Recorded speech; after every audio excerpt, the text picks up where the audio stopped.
Hi there, and welcome to another episode here on Bustthenet. Yes, this is Glory, Glory England, and we have today a very special show.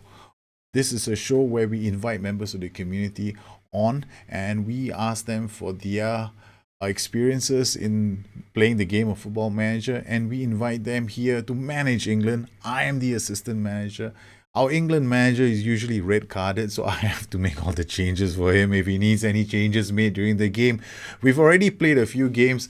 England, well, after their opening win against Malta, not doing too well in the World Cup European qualifying section, Group 6. Scotland are ahead of us, and this is going to be an epic match. Scotland against England.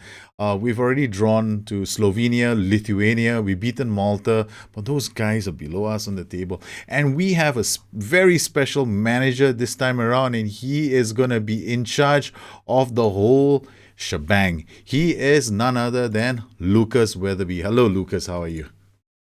Hey, I'm good, sir. I'm looking forward to the game. Hoping we can get 3 points today. Exactly. I'm looking forward to it too because we want to make sure that we stand a chance against this team from Slovakia. I keep thinking of Slovenia, Slovakia. Yes, a long time ago, a land far, far away, they were Czechoslovakia.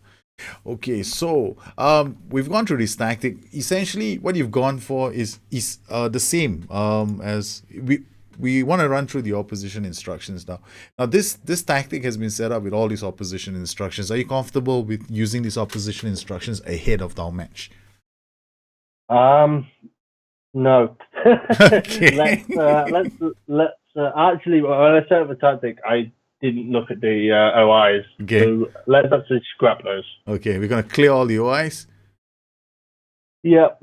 Basically, the way I approach a game with OIs is I wait for the team and the match to have been set up, and then when the game shows me the OI screen, I decide then by looking at who they picked and what to do there. So, all right, okay. So we've this is a selection, and we'll talk about the team when we go in, and we'll talk about a tactic when we're about. Let's just submit the team right now, and thank you once again for taking the time out to join me on this show. I really appreciate it, and I'm sure the rest of the community. Problem.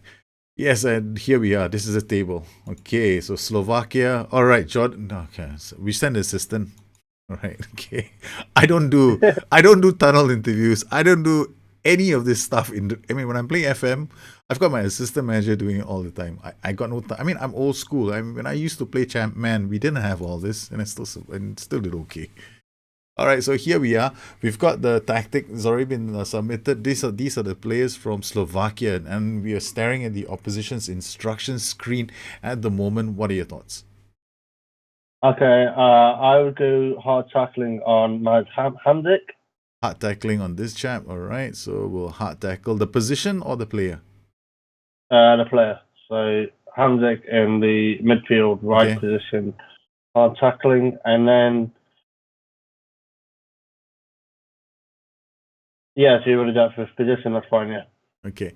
Oh, so we've done Marek Hamzik, right? So okay. Yeah. And then we what's the next thing that we want to do? The front three, I would have them show onto the weakest foot, so the wingers and the forward. All right, so I'll just take the AML, There's the more AMR. To select them, and then yeah. Okay, done that. All three of them have been put onto the weaker foot. And Hamzik, we've given him hard tackling as well. Yeah, and for the fullbacks, I would have them to always close down. All right, okay, so both the fullbacks will close them down. Okay, and anything else? Nope. That's it. Sweet. Sounds like a plan. Hopefully be enough. All right, what about the highlights mode? Which highlights mode do you prefer to watch the game on? I normally watch in like extended or comprehensive. I'm not really fussed. Okay. So comprehensive fine by me, yeah. Yeah, okay, cool. And then we've got, we did change the England management setup when I actually hired Bobby Mims, who's my all-time favorite assistant manager in the game. So, yeah, I got him to manage Wolverhampton Wanderers. I gave him a tactic. He won the title. So that's it, I mean, that's my assistant manager for the rest of my life. I didn't have to play. I went on holiday the whole season. And he won the title. Got Wolves promoted in the very first season. So, yep. Wow. Yep. Bobby Mims is the man, as far as I know. Okay, so I'm going to tell him to do the overall team talk, because in Football Manager Touch, we don't really do team talks, do we? No. And to be honest, I'd normally just pick something assertive, like I expect you to win. So, it doesn't really matter. Team talks are only a small part of the game anyway. So, all right. Yeah, that's fine. Okay, so if you want me to make a comment to each individual group of players, that's definitely on the, if you want me to do that, we can do that. Nah, just leave that. That's fine. We'll go straight into the game. Okay, so here we are. The match is off, and Slovakia have the ball. Mark plays it up for Karawi. So what are the things you want me to look out for in this game? I would just say they're attacking threats, and obviously, if there's anything defensively that I'm doing wrong, I am wary that I've only really got two players that are really set back, and then with Dia as the anchor man, so I'm worried there might be too much space out wide. Okay, yeah. We'll see. They have the threat up front in Stoch, Mark, and Sylvester, the three players up top. So I'm slightly worried about them, considering what I've got at the back. But all right, I think as long as we can control the midfield and control the supply, we should be fine. Okay. Now, are you looking forward to?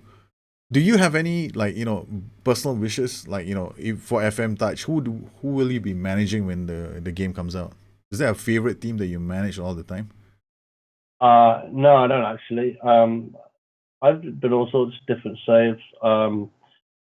So I think my favourite saves have been ones where I've been at teams for a long time, or I've done like a long career. So FM13, I was managing Palencia in Spain. I managed them for about 40 years. Okay. And I would have carried that on, but unfortunately the next game came out. And then the other memorable save I had was FM15. Okay. I basically did like a Pentagon challenge, managing all around the world. Oh, did you manage to finish it?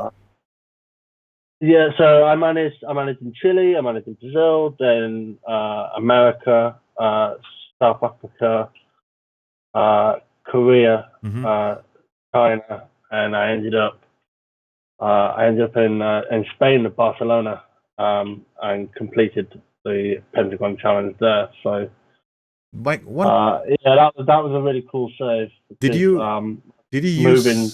use a database, or did you use the SI database itself?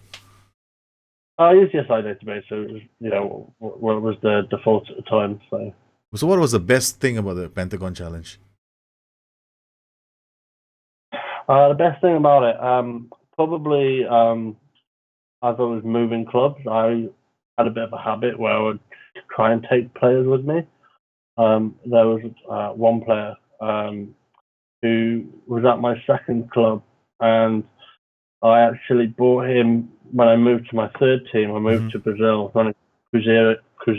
I think that's how you pronounce it. Yeah, Brazil. I think so. I bought him there for 5 million, and then eventually sold him. And then I didn't see him for most of my career after that because he moved to Chelsea.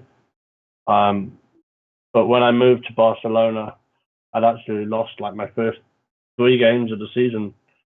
And on transfer deadline day, I bought him for 100 million. Okay. And instantly made him my captain.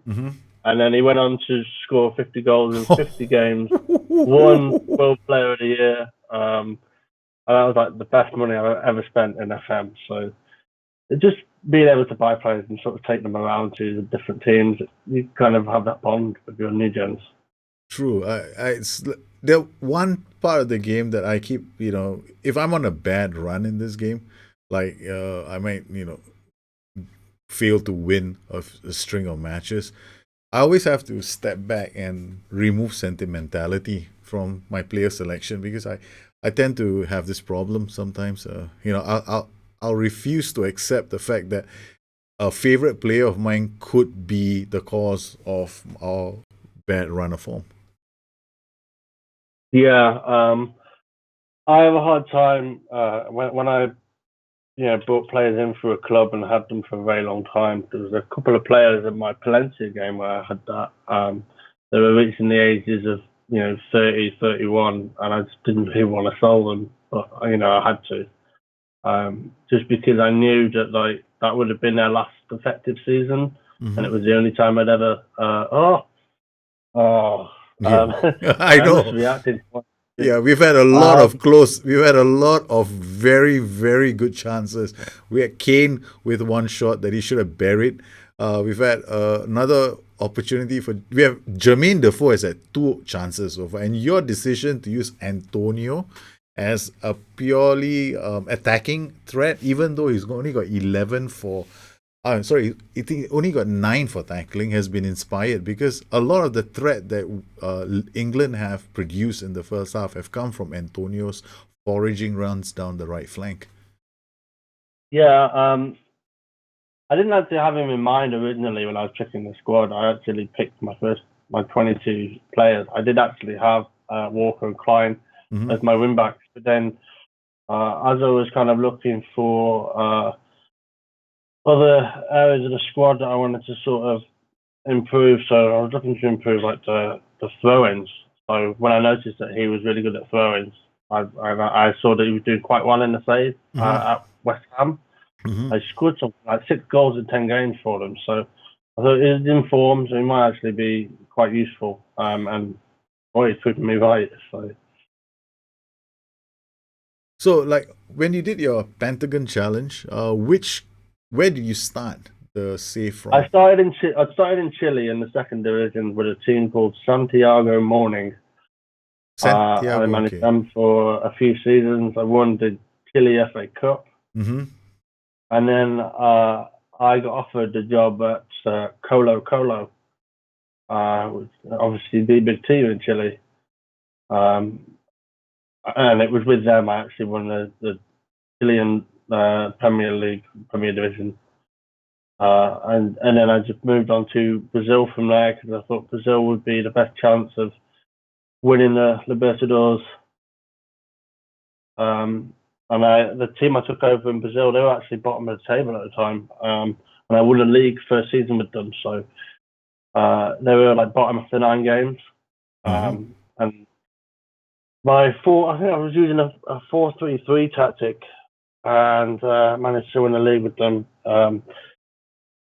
Through good form after taking over, so that was lucky. And I don't think I spent more than 2 or 3 seasons at a club, so it was quite an interesting experience, and it was fun to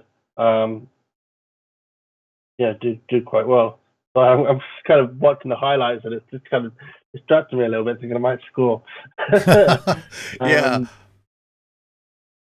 And okay, the thing here is this: you went from nation to nation, right? So you've gone from basically continent to continent, and you pulled players along the way that you brought some players with you, the ones that you had an attachment to, or just basically the ones you could bring around the world. What about your tactic? Did you use the same tactic in every single with every single club, or did you change along the way? I changed along the way. So the first club, it was a 4-4-2. Then it was 4-3-3. And then in South Korea, I think it was 4-1-4-1. And then it was the same for that with Barcelona as well. So my Barcelona tactic, with the player that scored 50 goals in 50 games, it was centered on the main player being either a striker or attacking midfielder. So he would rotate between the 2 positions in the game. That allowed him to be a constant threat and score goals practically every match. So it's really kind of useful to do that. Probably the only time I've ever actually used that instruction as well, which is pretty cool. So we're now at half time. We're still not ahead, even though we are dominating and making clear-cut chances. I'm going to make a couple of strange suggestions at this point. I want you to, anybody who knows me will know what I'm about to say. Okay. You need to go to your set piece takers, Okay. and so the set piece takers, and I'm going to put Joe Hart on free kicks. You're gonna put Joe Hart on free kicks. Okay. Yes. Okay. So free kicks. Okay. Joe Hart is taking free kicks left and right. This is Yeah, both. Yeah. okay. Not pretty much go. You never know. And Okay, on corners, we're going to need to set those as well because we haven't bothered setting those. okay. So you want to set the you want to choose the corner taker first before you go and do the corner routines, or you do the corner routines first? Just the takers will be fine. Okay. So we just want to put Cresswell on the right hand side. Okay. And Hendo on the left. All right. Okay. What about your throw-ins? We want Antonio doing those, and we'll go to the actual routines for those and make sure that he's going long with those throws. Do you want him to do left and right, or just one side?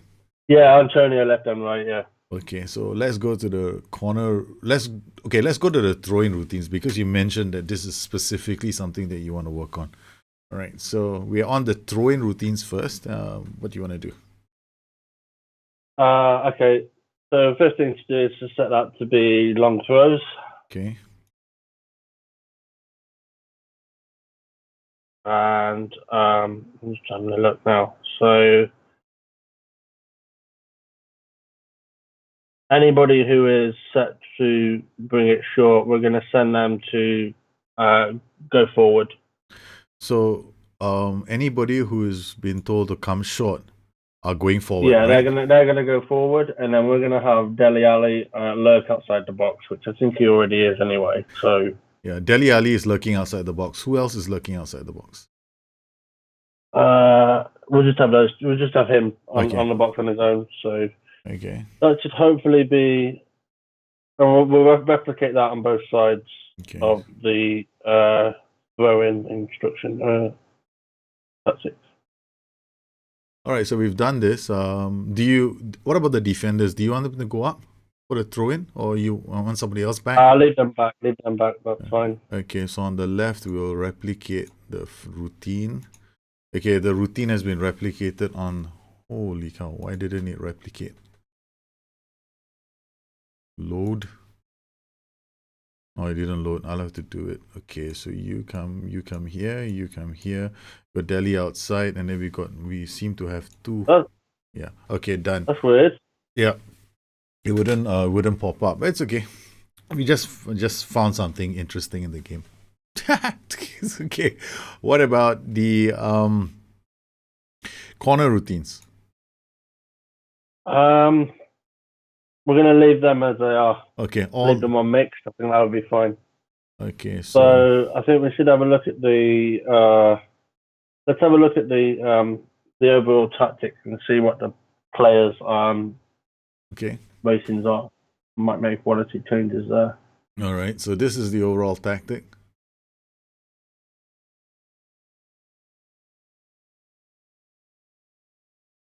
Okay. So. Okay, so Cresswell is not really performing as well as he would have wanted. I'm not really sure what to do about that. What about okay, let's look at the team. Let's look at the players. Let's look at Cresswell. Let's look at his passes. He hasn't been doing a lot in terms of passes as well, compared to Antonio. Okay, is this Cresswell? His crosses are all being intercepted anyway. Okay, what about his attributes now? Let's check his attributes. Cresswell's attributes. Where are you, Mr. Cresswell? Okay, here we go. In terms of attributes, he seems fairly decent in getting up, but his off the ball is only 10. So do we want to put him on a support duty, or maybe even get Mock or Brighton to play as the wing back on the left? Uh, yeah, let's move him out and let's bring on O'Brien. Okay. All right. So we got all Brighton now. And any other changes? Do you want to the other ratings? We got 6.6 for Defoe. Defoe has missed one or two good chances, and we want to leave him on the pitch. And we'll leave him on the. Do you want to leave him on the pitch? We have Jamie Vardy on the bench as well. I think you got Marcus Rashford on the bench, but I reckon you want to stay with that for now. Yeah, for now. I was kind of thinking maybe bringing on either Vardy or Rashford a bit later on. Okay. When our defense is a bit more tired. Okay. So we'll give Defoe another 10 minutes and then. Okay. All right. So we'll start the game now. Yep. Okie dokie. So let's get on to the pitch. Antonio, but so far surprisingly, no, I won't say surprisingly. I think the tactic inherently, there's not too much wrong with the tactic. The only thing, I would look at it would be it being on fluid is fine. Standard fluid is not taking too many risks, especially when you're away from home. So it looks like a fairly okay tactic. There's nothing too wrong with it. I think here in this particular case, probably just the players themselves not having a good day. No, I was kind of expecting a bit more from Dele Alli, but Dele Alli is yeah, a bit deep at the moment, but all things considered, having Dele Alli in midfield, it's giving you the control in midfield that you're looking for. It's prevented Hamsik from really dictating play for Slovakia as well, because whenever Hamsik gets on the ball, or any of the two central midfielders of Slovakia, whenever they get the ball, they are on them very quickly. Yeah, definitely. 60 minutes. Either we should bring off Defoe. All right. Bring on. I'm just trying to think. Should we bring on Vardy? Vardy's a bit more of a threat than Rashford, I think.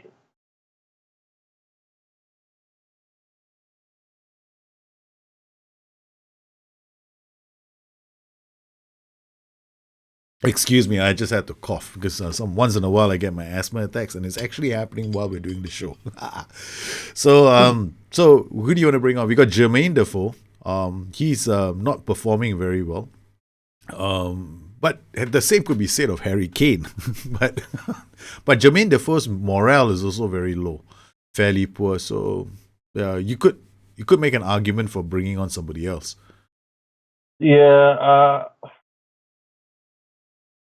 I'm just thinking either Vardy comes on for Defoe, or we swap Defoe for Kane and then bring off the support striker for Deeney.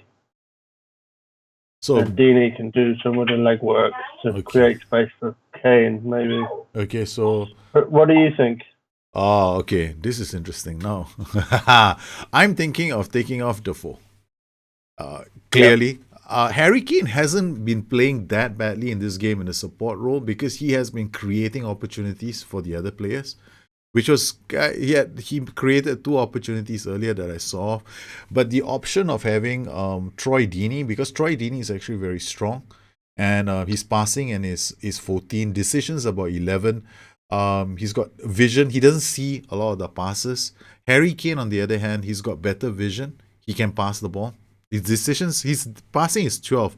But what Harry Kane has going for him is he has the work rate, and he works better with other players around him. So leaving Harry Kane in a support role might not be a bad move because he can create opportunities for other strikers. And he's already created one or two for Jermaine Defoe, who couldn't finish them off. So my thoughts are, bringing on another striker in the sense, Jermaine Defoe's finishing is okay, 16-16. But why? I'm thinking Jamie Vardy with his explosive pace might come in handy for the second half because as they step up looking for the winner at home.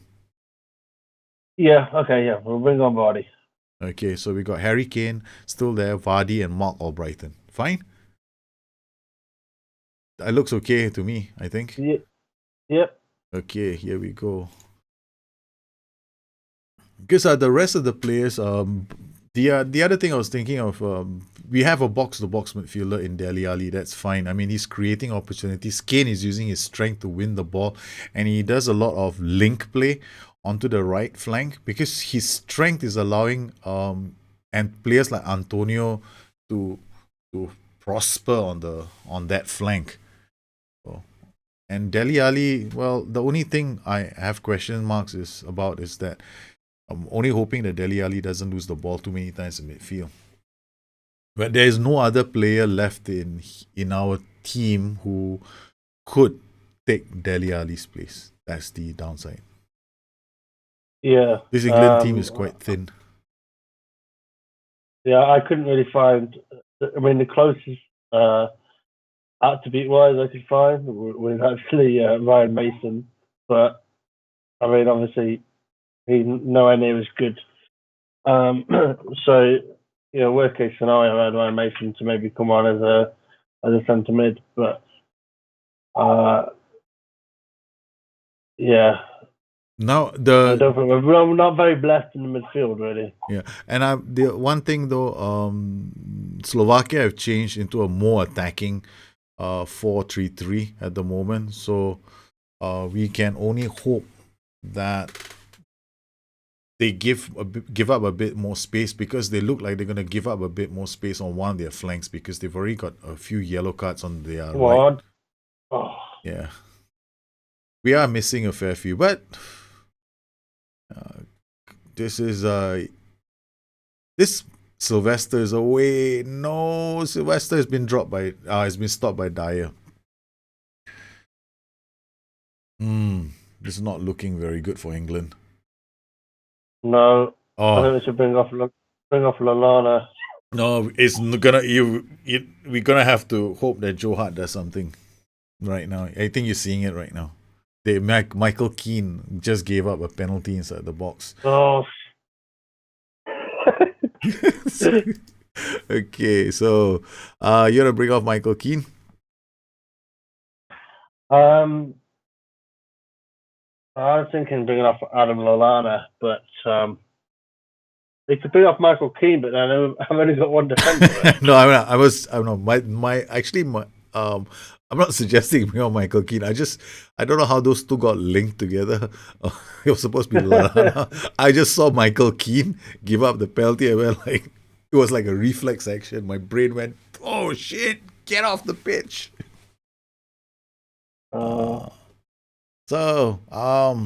Yeah, we'll have to. Okay. So we're gonna have to make some changes. Oh, you beauty! Vardy has saved the day. Oh, Vardy does what he does best. He just took the ball off Martin Skirtle. There we go. Yeah, I just saw that now. Yeah. Okay, I still want to make a change though. Okay. Yes.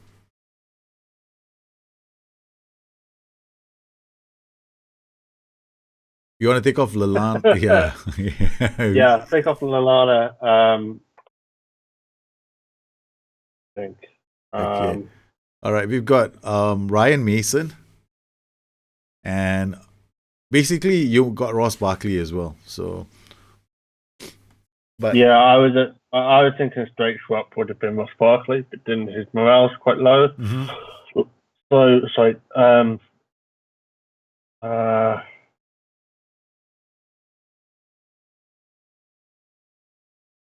Okay.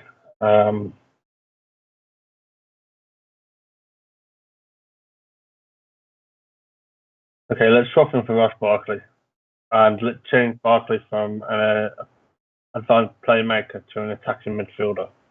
Okay, so we're gonna turn him into an attacking midfielder on attack duty.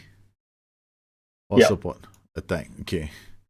All right. I'm gonna confirm. Do you want to give Ross Barkley a team talk? No, I think Okay. that'll be fine. All right. And there we go. We've changed him to One an. last change, actually. Sorry. One last change. Okay. Can we put Mark Albrighton as a complete wing-back attack as well? Done. Anything else that you need to do? No, that's fine. Okay. So we've got Barkley playing as an attacking midfielder. We've got Vardy and Kane. All right. Antonio to Kane. Kane back to Antonio. We've got about 6 minutes left on the clock, and now we have a chance at your long throw. But Antonio has picked up a knock. Let's hope it's not too serious. The damaged foot. Bakaric, Albrighton to Kane. This looks promising. Vardy out. This is looking very promising. Vardy to Barkley. Ooh, that could have been the winner just there. It would have been the greatest substitution ever done. Barkley to Albrighton. This is looking epic. Oh, it's Stones wins the ball. This is building up to a very strong late finish by England. Kane inside the box and oh, Lucas Weatherby. What have you done to the side? Unbelievable. I don't know. You don't know. You haven't seen it yet, but you should now. Oh, brilliant. Wow. It's an amazing last few minutes. Inspired changes by the manager. Quality passes as well. Yes, and that was a cracking finish from Kane. But the partnership between Kane and Vardy also is doing quite well. Yeah, and Yeah, maybe I should have started with them to begin with. yeah, I think that the two, because Kane has this. Kane is pretty strong, and he's got very good teamwork as well. So I reckon he always looks out for people. Now, what do you want to do? I'm pausing the game. There's 2 minutes left. Is there anything that you I'll want to leave do? it. That's fine. Just cross my fingers and I hope we're okay. Okay. Well, it's looking pretty good. The insertion of Vardy has been a good decision, I think. But still, the Slovakians are putting a lot of pressure on our goal, and I want to see whether they've done anything, because I'm doing stuff that I normally tell people not to do, which is I don't have any of the formation widgets up, so I don't know what they're doing. I'm becoming emotional just watching the game. Holy Looks cow! like This, it looks like we're three in the middle. So oh, England are finishing strong. They are certainly finishing strong. You've got another and they have the opposition have left 3 players up to when we are attacking with corners. But Antonio is I think one of the best moves you made was actually choosing Antonio to be the complete wingback. Because that surprised me actually, because obviously it wasn't my first choice, but I just wanted somebody more attacking minded, and he's fit from the throwing perspective, and he's done quite well. So yeah, ticked enough boxes. I think you ticked the right boxes. He just went like, I'm watching them play now, and it's looking pretty good. I mean, you would think that I'd be worried with only 2 defenders at the back with an anchor man. Okay, basically, I get very worried. But I think apart from the mistake by Keane inside the box, the partnership the 2 central defenders had wasn't half bad. They actually played quite well. They played quite well. Yeah, and Michael Antonio, well, he played with a damaged foot all the way to the end, and he played absolutely brilliantly, because he may have an injured foot. I mean, his performances towards the end They were getting a bit weaker, but he had a very good game. England, three clear-cut chances, which I like to watch. I mean, what do you think about the clear-cut chances? I mean, in the game itself, I personally have to watch those to make sure that they are really clear-cut chances. I don't always believe it when Mhm. when the game says that it is, because it often looks very different. Um, so yeah. Yeah, Uh, yeah, sorry. So yeah, I just don't really. It's one of the things I agree with you. It's just to see it to kind of believe it. You know. Yeah, I'm really surprised. Managed to pull that one out, considering we went what 1-0 down yeah. But we at the went, end. yeah, we went 1-0 down. Vardy came on, got us the equalizer. It was a 6-minute explosion from England.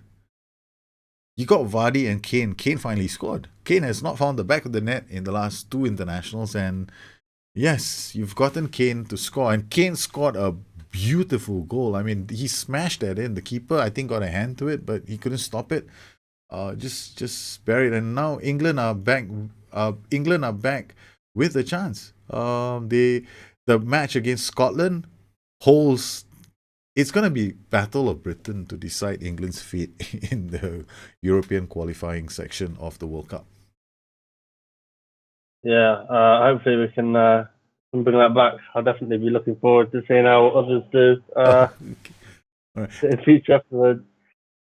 Well, I want to thank you very much for coming on the show. And I want to thank you for taking the time out of your busy schedule. You and your parrot in the background. I could hear a parrot when goals are being scored as well. I mean, I was having asthma attacks while we were doing the show.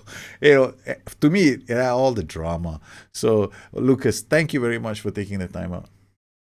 Cheers, man. Thanks, and I hope we can do this again sometime. Yeah, I look forward to it as well. I mean, I thoroughly enjoyed having you on today, and I want to thank everybody else for taking the time out to watch the show. I hope that some of the changes we that Lucas did and then what we did with the English team give you some ideas going forward with the way you play. I know people have asked me about how you'd play with an anchor, and I think the idea that when Lucas mentioned the fact that he didn't want his two central backs drifting too far to the right, he wanted somebody to actually form like a three-man defense, more like a trident three-man defense. It made a lot of sense, and I want to thank all of you for continuing to support this show. Now, don't forget, if you have any questions, you can always look me up on Twitter at Bustthenet. Addicted2fm.com is my website. Once again, I'd like to thank all my patrons for their continued support of this channel. You make these kind of shows worth it.